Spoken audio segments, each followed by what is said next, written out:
Bonjour, aujourd'hui on passe à l'étude de la nature et de la structure de l'ADN. Pour ce qui est nature, il s'agit de l'acide désoxyribonucléique. C'est un ensemble de nucléotides, c'est un polymère de nucléotides. Chaque nucléotide est formé d'un sucre qui est le désoxyribose. C'est un sucre en 5 atomes de carbone, estérifié par un phosphoryle au niveau du carbone numéro 5. Et porte une base azotée au niveau du carbone numéro 1. Chaque nucléotide est uni par son phosphoryle au nucléotide suivant au niveau du carbone numéro 3. Et il est uni par un deuxième nucléotide, ça veut dire le nucléotide précédent, par le carbone numéro 3. Phosphoryle de nucléotide précédent par le carbone numéro 3. Voilà, à l'exception du premier nucléotide et du dernier nucléotide. Le premier, il est phosphorylé au niveau du carbone numéro 5, une seule phosphorylation. On note l'extrémité 5'. Le dernier nucléotide, il est doublement phosphorylé. Déjà, la première phosphorylation, c'est au niveau du carbone numéro 5. Et phosphorylé au niveau du carbone numéro 3.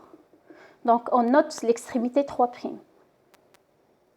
Donc, les chercheurs ont pu montrer que la molécule de l'acide désoxyribonucléique, qui est l'ADN, est présente à l'intérieur des cellules.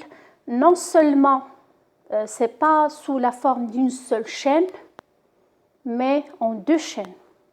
Deux chaînes antiparallèles. Antiparallèles veut dire que l'une, c'est l'extrémité 5', 3', liée à une deuxième chaîne, l'extrémité 5', 3', par des liaisons hydrogènes, des liaisons qui existent entre les bases azotées de ces derniers.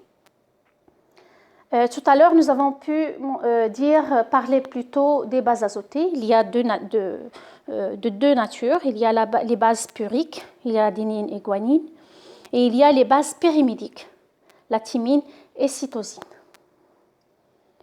Donc, également, les chercheurs ont pu montrer non seulement l'orientation et la liaison entre les chaînes, ils ont pu montrer que l'adénine, la quantité de la base azotée adénine égale la quantité de la base azotée thymine. La base azotée cytosine égale la quantité de la base azotée guanine.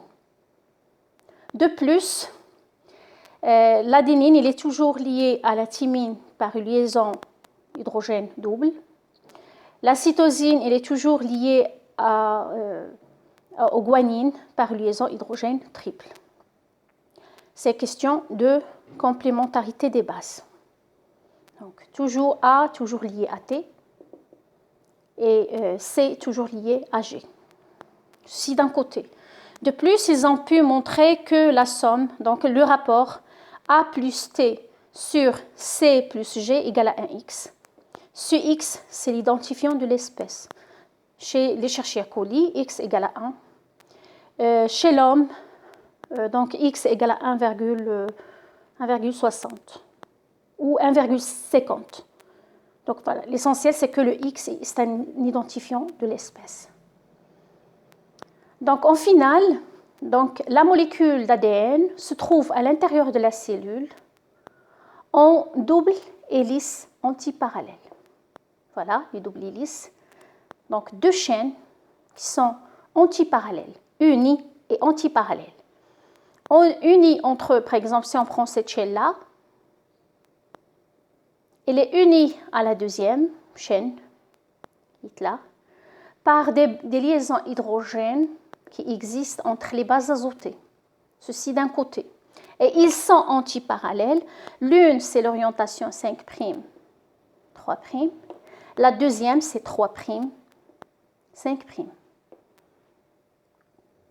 Et les nucléotides qui forment, par exemple, si on prend cette chaîne-là,